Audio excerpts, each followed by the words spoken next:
Have you ever wondered why some books once considered sacred were removed from the Bible? Who decided what truths were worthy of preservation and which ones should be buried forever? Throughout the long and winding history of religion, there are texts that were once revered, then mysteriously vanished from the canon of accepted scripture. Among them lies the Book of Jubilees, a prophetic text shrouded in secrecy, said to unveil the hidden plans of the fallen angels, celestial beings once entrusted with guarding the heavens, who chose instead to rebel and share forbidden knowledge with mankind. Why was this book banned? Who decided it no longer belonged among the Holy Scriptures? And what secrets does it hold that made ancient religious leaders fear its existence? Join me as we uncover one of the most carefully hidden mysteries of ancient faith. The Book of Jubilees, the forbidden chronicle of the fallen and the divine. If you seek truth in the shadows of history, don't look away. To understand why the Book of Jubilees was once revered yet ultimately excluded from the official canon of the Bible, we must travel back in time to the era of ancient Judaism, where sacred texts circulated in secluded religious communities centuries before the Bible, as we know it today, was compiled. The Book of Jubilees, also known as the Book of the Divisions of Time, was written around the 2nd century BCE, originally in ancient Hebrew. It serves as a retelling of the Book of Genesis and Exodus, but with hidden details, stories and revelations absent from the traditional biblical account. Most intriguingly, the text claims that Enoch, the mysterious patriarch who was said to be taken up by God, was shown a divine revelation containing the full history of the world, both past and future. Jubilees is structured around a unique timeline system, dividing history into cycles of 49 years called Jubilees. Each event is placed precisely within this sacred framework, presenting history not as random or chaotic, but as a preordained map of divine time. This structure starkly contrasts with the standard year-by-year chronology found in most canonical texts. But what truly made this book dangerous wasn't just its approach to time, it was what it revealed. The Book of Jubilees contains detailed prophecies about the fallen angels, the Watchers, who descended from heaven and shared forbidden knowledge with mankind. It speaks plainly of how they taught humanity the secrets of warfare, sorcery, astrology, writing, and divination. Unlike other scriptures that hint or obscure these events, Jubilees confronts them head-on, naming names, detailing crimes, and suggesting that these divine rebels altered the course of human history. The book held sacred status among the Essenes, a mystical Jewish sect who hid their scrolls in the caves near the Dead Sea. It was among these Dead Sea Scrolls that Jubilees resurfaced centuries later. However, in places like Jerusalem and Rome, the religious authorities of the time saw this book as a threat, a heretical text that promoted ideas dangerous to the theological structure they upheld. And so, it was silenced. But like many secrets buried in time, the Book of Jubilees was never truly lost. It merely waited, patiently, beneath layers of sand and history, ready to be rediscovered by those willing to ask, "What truths have we been told to forget?" On the mist-covered heights of Mount Sinai, where thunder echoed and divine fire blazed across the sky, Moses stood in awe before the overwhelming presence of God. But instead of merely handing down laws, the angel who approached him carried something else, a story. Not just the story of humanity, but one that reached into the heart of heaven and the depths of rebellion. It began long before Moses was born. Even before the time of Noah, in an age when humankind still lived innocently, unaware of war, magic, or manipulation. The world was quiet, watched over by the eyes of heaven. But peace, as in every ancient tale, was not eternal. There were angels, watchers, assigned to observe the world below. They were forbidden to intervene, only to watch. But when they looked upon the daughters of mankind, so radiant, so full of life, they were captivated. 200 of them descended upon Mount Hermon and made a solemn, unbreakable oath. They would take human wives and share forbidden knowledge with the world. From these unnatural unions came beings unlike any the world had seen, the Nephilim. Giants of immense power, their hunger could not be satisfied. They consumed harvests, tore down cities, enslaved mortals. Some legends whisper that they ate human flesh and drank blood like wine. But their presence wasn't the worst part. It was what the Watchers taught mankind that changed the world forever. Azazel showed them how to forge weapons and wage war. Semjaza revealed the secrets of the stars, how to divine the future, how to manipulate fate. Others taught enchantments, seduction, vanity, and the crafting of charms from stones and roots. Humanity had been innocent, but now they knew how to conquer, deceive, and dominate. It was not evolution. It was corruption, a reversal of the divine order. The angels had given man the tools of rebellion. God saw this and declared that a reckoning would come. A great flood, not only to cleanse human sin, but to wipe out the bloodlines of the giants and cast down the angels who had defied heaven's will. But not everyone forgot. Enoch, the man who walked with God and was no more, had witnessed it all. Taken to the heavens, he was shown the structure of the cosmos itself. Celestial archives where the entire history of humanity was recorded in tablets of light. There he learned that time was not random, but unfolded in cycles of 49 years, called Jubilees. Each age, each event, each covenant followed this divine rhythm. And yet, mankind had lost their place in that rhythm. The angel told Moses, "They have gone astray, for they no longer follow the calendar of the Lord." Instead, people observed a shorter lunar calendar, causing them to worship on the wrong days, to celebrate sacred feasts out of alignment with the divine timeline. What seemed a minor error was, in truth, a long and slow drift away from God's order. And there was more. The angel revealed a disturbing truth: evil was not merely human weakness. After the Nephilim were slain, their spirits remained, unable to return to heaven or pass to Sheol. These spirits became wandering forces, the source of disease, temptation, madness, and sin. They whispered in the dark, corrupted minds, and lingered in sacred spaces. Without divine intervention, humanity would fall again and again and again. Finally, the angel instructed Moses, "Write down all that I tell you, but not all are ready to read it." And so, the Book of Jubilees was born, hidden among sacred texts, passed down in secret by sects like the Essenes at Qumran, who preserved it in caves near the Dead Sea, waiting for a time when the truth might surface again. But to the priests in Jerusalem and the bishops in Rome, Jubilees was not revelation, it was revolution. It questioned their calendar.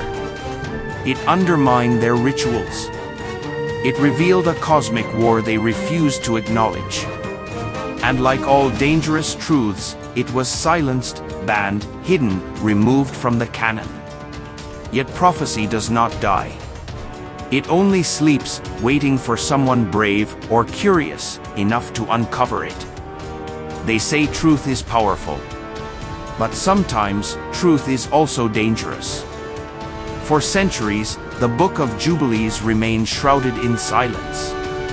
It wasn't just ignored, it was intentionally erased from the sacred canon. But why? Why would a text that reaffirms the stories of Genesis and Exodus be cast out?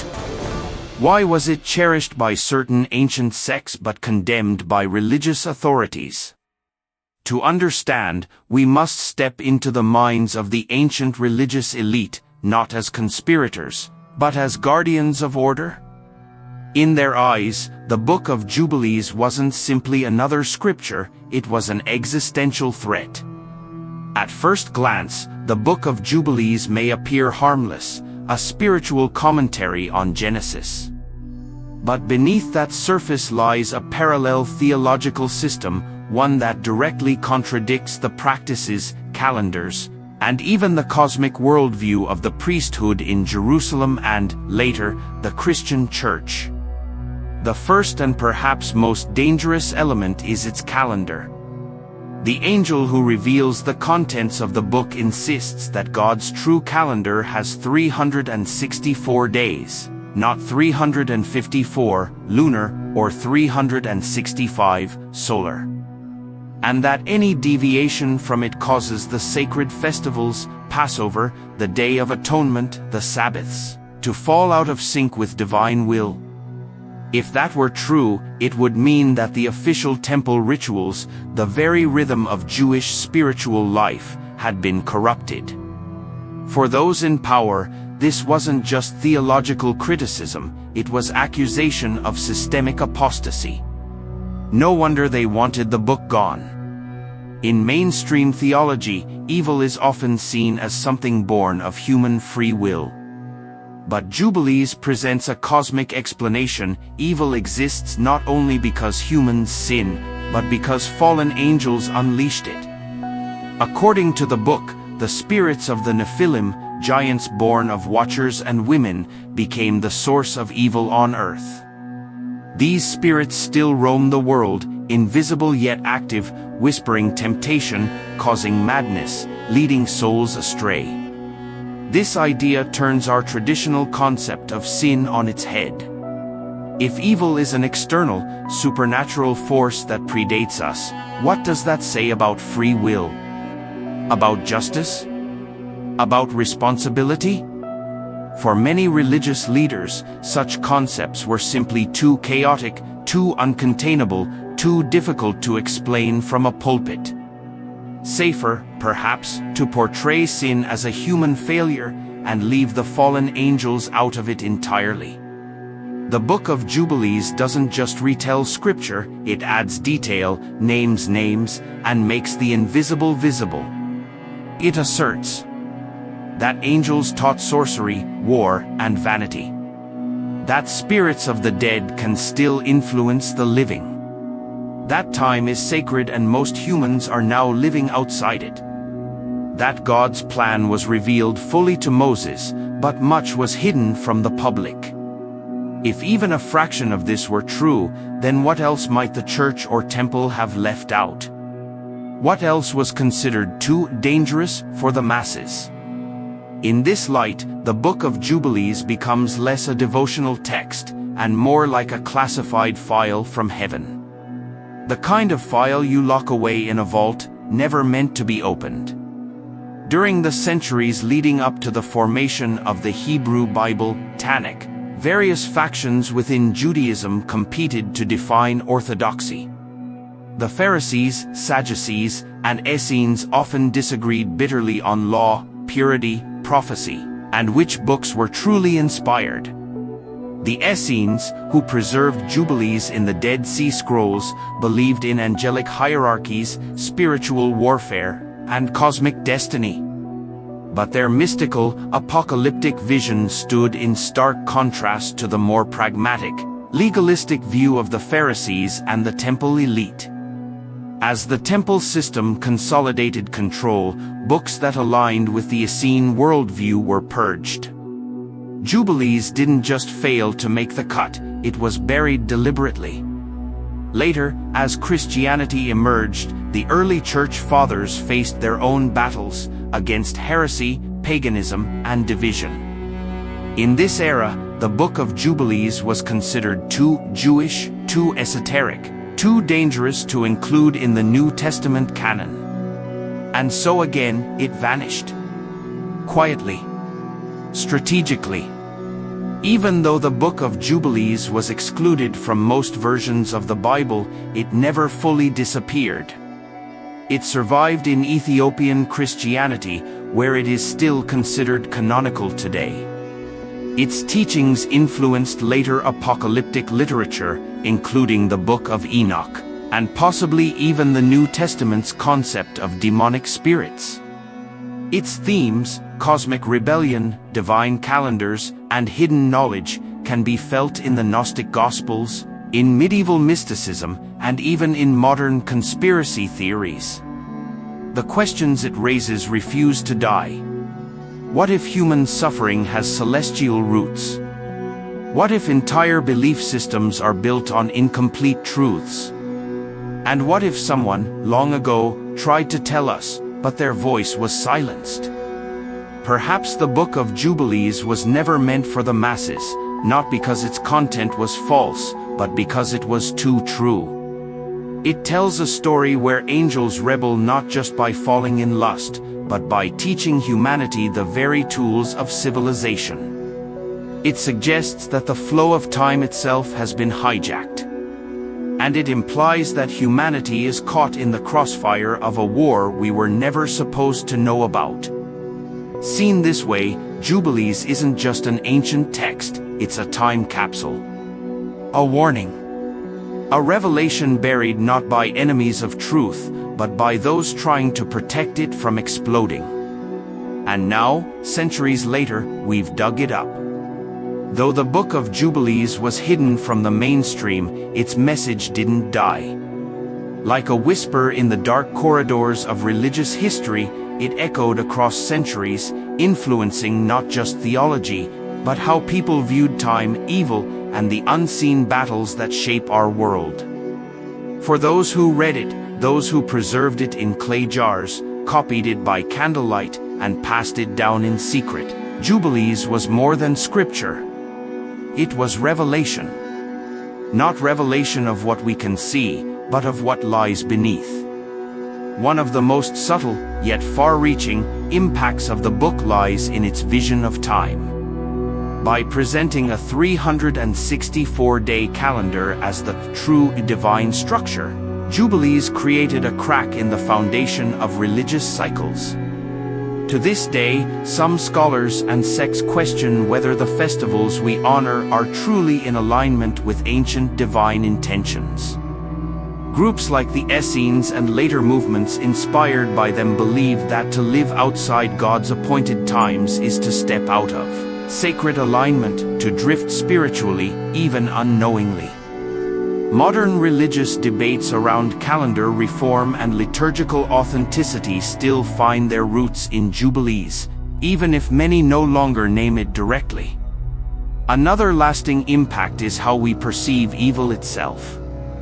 Jubilees reframed sin not as mere human weakness, but as the aftermath of a cosmic betrayal. Fallen angels, hybrid giants, spirits of the dead who still roam the earth. This vision of spiritual warfare, of humanity trapped between divine order and celestial chaos, has profoundly shaped apocalyptic thought, demonology, and even modern pop culture.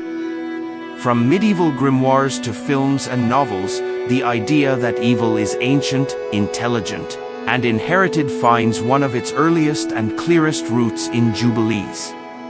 Even the New Testament echoes this logic. The Gospel of Matthew speaks of demons being cast out. The Book of Revelation speaks of angels falling, of dragon wars in heaven. These are not disconnected themes, they're spiritual children of Jubilees. While most branches of Christianity and Judaism excluded the Book of Jubilees, Ethiopian Christianity kept it alive. For them, it was never apocrypha. It was, and still is, sacred scripture. Through their traditions, Jubilees has never stopped speaking. It continues to inform sermons, rituals, and perspectives on divine justice and cosmic history. This preservation stands as a reminder that truth does not always live in the center of power, but often survives at the edges. In modern times, the rediscovery of Jubilees among the Dead Sea Scrolls sparked a wave of interest among scholars. Its presence confirmed what many suspected, that it once held a central place in certain early religious communities, before being pushed out. The Book of Jubilees is not just a lost document, it is a mirror. A challenge. A call to re-examine what we think we know about divine order, spiritual forces, and human history. Its lasting impact is not just academic. It's existential. It urges us to ask, are we living in sync with the divine calendar, or lost in human invention? Are we truly free, or still under the influence of ancient rebellions we cannot see? And how much of what we call truth has been filtered for safety, comfort, or control? These are not questions of the past. They are questions for now. And they remain unanswered. Centuries have passed since the Book of Jubilees was cast into obscurity. The ink has faded. The scrolls have crumbled. The voices that once read it aloud have long gone silent. And yet, the questions it raised still haunt the edges of modern faith.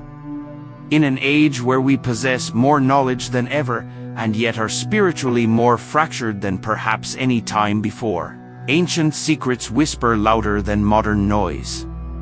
And the Book of Jubilees, like a buried artifact still pulsing with power, calls out to those willing to listen. Today's seekers are no longer satisfied with tradition alone. They want to know what was removed, what was changed, what was hidden. In a time when institutions are questioned and sacred authority is no longer taken for granted, people are looking for the raw, unedited versions of history, even in religion. The Book of Jubilees answers that hunger. It offers a version of biblical history that was once accepted, then rejected. It lets us step into the mindset of early believers who saw the universe as a battlefield of spiritual forces, and time itself as a divine language. In a way, exploring Jubilees isn't about nostalgia, it's about spiritual archaeology. And it's more relevant now than ever. Jubilees doesn't predict the future in the modern sense. But it traces the pattern of rebellion, judgment, and redemption, a pattern that feels eerily familiar. When the book describes a world falling out of sync with divine order, when it speaks of leaders ignoring sacred time, when it warns of forces unseen corrupting humanity from within, it speaks not just of ancient times, but of us. In a world grappling with violence, confusion, moral decay, and disconnection from the sacred, Jubilees becomes more than a book, it becomes a warning we never finished reading. The concept of divine time has gained traction again, not only in religious circles but in wellness, esoteric thought, and movements returning to ancient wisdom. The Book of Jubilees presents a world in which every moment matters. Every Jubilee, every seventh day, every sacred cycle is a cosmic appointment between man and God. Many today feel lost, unanchored by calendars that measure productivity but ignore meaning. The structure in Jubilees gives something radical, a blueprint for alignment, not just with ritual, but with the divine flow of history. This resonates deeply in a chaotic age. Perhaps people sense, on some primal level, that we've lost time itself. And they're searching for a way back. What is forbidden fascinates. And nothing stirs the imagination like a book once considered sacred, then banned for being too dangerous.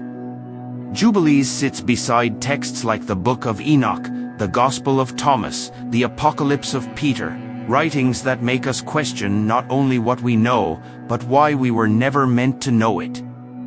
This mystery, this aura of suppression, keeps drawing in curious minds. Scholars, theologians, mystics, even skeptics are returning to the lost books. Not to replace faith, but to understand it more completely. Because the story of God and humanity should never be a closed book. Across podcasts, forums, and study circles, Jubilees is being rediscovered. Not just as an artifact, but as a voice. It is reshaping how some interpret angels and demons, time and prophecy, sin, justice, and restoration, the hidden architecture of divine order. And while many still debate its place in canon, one thing is clear. Jubilees refuses to be forgotten. In the quiet corners of seminaries, in online archives and fringe theology classes, in the hearts of those unsatisfied with surface-level faith, the book speaks. Because truth doesn't age. Because mystery never dies. Because in a time where shadows stretch long and certainty crumbles, voices from the past may hold keys the present desperately needs. The Book of Jubilees isn't just about ancient angels and forgotten festivals. It's about us, about who we are, where we came from, and whether we're still walking in the rhythm of the divine. And perhaps, just perhaps, it was never meant to be lost at all. Some books were never meant to be forgotten. The Book of Jubilees speaks with the voice of a prophet, not from a pulpit, but from a cave. It was whispered to Moses in thunder and fire, buried in silence by institutions, and now, centuries later, it has found its way back into our hands. And what has it shown us? It has revealed that the world we know may be only the surface of something far deeper. That time itself has memory, and we may be walking out of step with the rhythm of heaven. That evil was not born from man alone, but from celestial rebellions older than our names. That sacred knowledge, once entrusted to angels, was shattered and scattered across generations. Most of all, Jubilees reminds us that truth cannot be erased, only hidden. And now that it has resurfaced, what will you do with it?